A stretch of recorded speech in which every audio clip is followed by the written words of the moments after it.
Hey VC, Plastic Eric here, Plastic Soundwave Cold, for the first collection connection of 2024.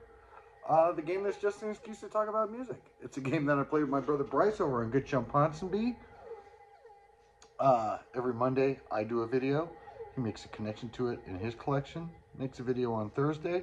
I make a collection or connection to that in his collection, to one of my collection, so on and so forth. We've been doing this for a little while now.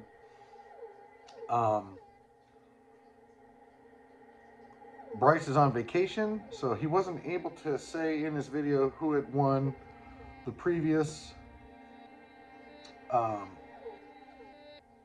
guess, and it was Minor Threat and the Lindas. And the connection was the bands were started as teenagers, and Murdock over at Murdock's Music Minute got that correct. Check out his channel.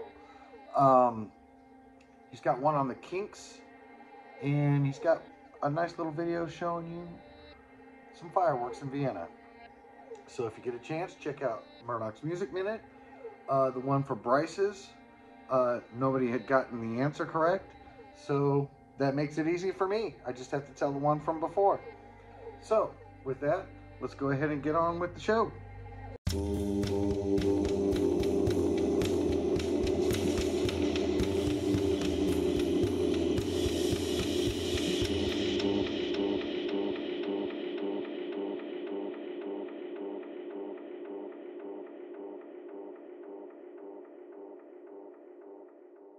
So the connection that Bryce had made from Minor Threat to Herb Alpert was that they both started their own record companies. So on that note, with Herb Alpert, I listened to that album, Going Places, and I was surprised how much I had recognized in that album. I don't think we ever had it as a kid. I'm not even sure if we had Whipped Creams and Other Delights, though I do kind of remember that album. Maybe we did, maybe we didn't, I don't know. But I think Bryce hit it on the head. When I was a kid, I used to watch a lot of TV. During the day, sometimes, you know, when you're off school, you'd catch a lot of game shows on TV, and I think a lot of these songs ended up on game shows in the 70s. But yeah, it was a very interesting album to listen to. I didn't hate it, didn't necessarily like it either, but it was all right. A lot of bands I really like actually are in A&M, which is the label that Herb Alpert started. And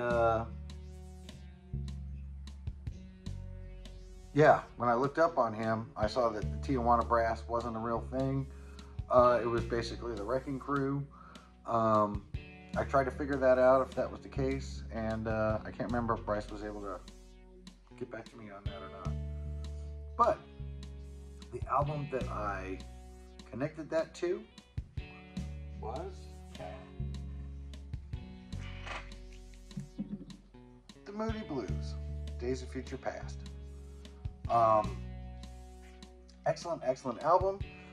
I think, you know, it's a concept album. I'm trying to remember now. I'm pretty sure that it came out just a little bit before Sgt. Pepper's came out. I think like by 6 months. This was a deal where they basically take some pop songs and they orchestrate them and they put them on this album. And the whole album covers the entire day. You can kind of see here on the front cover.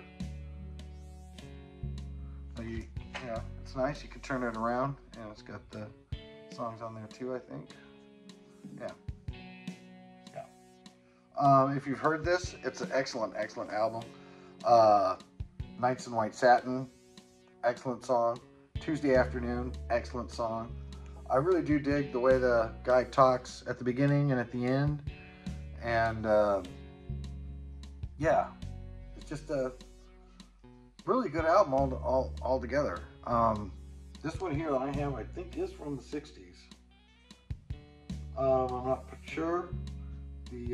But yeah, it's basically a whole day. The day begins, dawn, the morning, another morning, lunch break, peak hour, the afternoon, forever afternoon, Tuesday, evening, the sunset, twilight time, the night, Nights in White Satin. Always, the first side's just really one song is long, but on the second side, it's only 3 songs, and it's quite long, each song. Again, a fan of big, long songs. I prefer the B-side, or the second side of this one than the first side, because it does have the afternoon and the night on it. I believe this is the first one that Nick Hayward was actually on. Not Nick Hayward. Justin Hayward. I get my Haywards mixed up. But Justin Hayward, I believe this is the first one that he shows up on. That he came on after Denny Lane and another guy left. So it was interesting to me to find out that Denny Lane was actually one of the founding members of this band, and then left pretty much right after the first album. And so when these guys came on and did this one, yeah, I know there's a story about Nights in White Satin. I'm not sure if it was put out before and it didn't do well, and then they put it on this and it did great, or if they did this and it never went anywhere, but then they put it out later and it did really well. I'm not quite sure. But with all of that really boring history out of the way, my connection album is Moody Blues, Days of Future Past. Great album. I have this one on tape as well, so it's nice to have a copy of this. So with that, I think you need to try and figure out